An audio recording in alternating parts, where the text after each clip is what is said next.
बार plague ने महामारी लाई थी।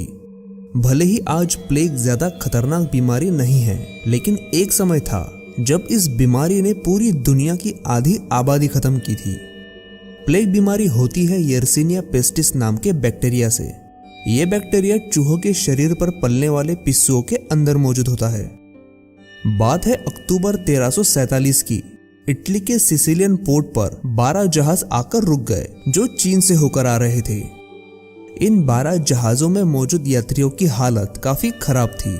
उनकी त्वचा पर गहरे जख्म थे, उससे खून निकल रहा था और उन यात्रियों में से कुछ तो सफर के दौरान ही मर चुके थे। दरअसल जहाज पर मौजूद लोगों को प्लेग ने अपनी चपेट में ले लिया था और किसी ने यह सोचा भी नहीं होगा कि यही जहाज यूरोप की आधी आबादी खत्म होने की वजह बनने वाला था। ऐतिहासिक रिकॉर्ड के अनुसार 1940 में पहली बार प्लेग की महामारी चीन में आई थी।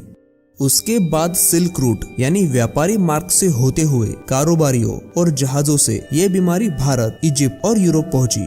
इस बीमारी में मरीज को बहुत ही तेज बुखार आता, साथ ही शरीर की त्वचा पर लाल धब्बे और फोड़े बनते और इन्फेक्शन होने के सिर्फ 2-4 दिन के बाद ही मरीज की मौत हो जाती। माहौल तो तब खराब हुआ जब संक्रमित लोगों के सिर्फ कपड़े को छूने से ही ये बीमारी फैलने लगी, जिसकी वजह से बहुत ही कम समय में यूरोप का हर शहर प्लेग की चपेट में आ गया। उस वक्त बीमारी कैसे फैलती है इसकी जानकारी नहीं थी, इसीलिए अंधविश्वास भी काफी बढ़ गया। कुछ लोग समझने लगे कि ये देवताओं का प्रकोप है, तो कुछ ये कहने लगे कि संक्रमित लोगों के मरने के बाद उनकी आत्माएं दूसरे लोगों के शरीर में प्रवेश करके बीमारी फैलाती है।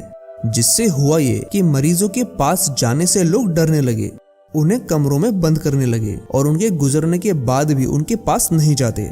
फ्रांस के कई शहरों में और गांवों में लोग अपने घरों को छोड़कर चले गए। कुछ शहरों में तो लाशें इसीलिए पड़ी रहती थी कि उन्हें दफनाने के लिए लोग जिंदा ही नहीं बचे थे। लोगों को सामूहिक रूप से दफन किया जाने लगा। इंसान तो इंसान, इस बीमारी ने जानवरों को भी नहीं छोड़ा। गाय, सुअर और भेड़ बकरियां हजारों की तादाद में दम तोड़ने लगे। ये संख्या इतनी ज्यादा थी कि पूरे यूरोप में वूल की कमी आने लगी, जिससे माहौल और खराब हो गया। ऐसा नहीं है कि प्लेग का इलाज करने की कोशिशें नहीं हुई, लेकिन इलाज के ये तरीके इतने दर्दनाक थे कि लोग इस इलाज के बदले मरना ही पसंद करते। एक तरीके में मरीज के शरीर पर बने फोड़ों में कील डालकर उससे खून निकाला जाता ताकि इस बीमारी के कीटाणु शरीर से निकल जाए। एक और इलाज था जिसे सुनकर भी शायद आप चौंक जाए। उस समय यूरिन को एक एंटीसेप्टिक लिक्विड माना जाता था, इसीलिए मरीज का इलाज करने के लिए उसे यूरिन से भरे टब में डुबोया जाता। इलाज का एक और तरीका भी था, खुद को पीटना। जो लोग मानते कि ये देवताओं का प्रकोप है वो खुद को चोट पहुंचाते और देवता से माफी मांगते, लेकिन इनमें से कोई भी तरीका किसी की जान नहीं बचा पाया और इस बीमारी ने उस वक्त दुनिया भर से 20 करोड़ लोगों की जान ली थी। कई लोग तो ये सोचने लगे थे कि मानो दुनिया का अंत ही होने वाला है।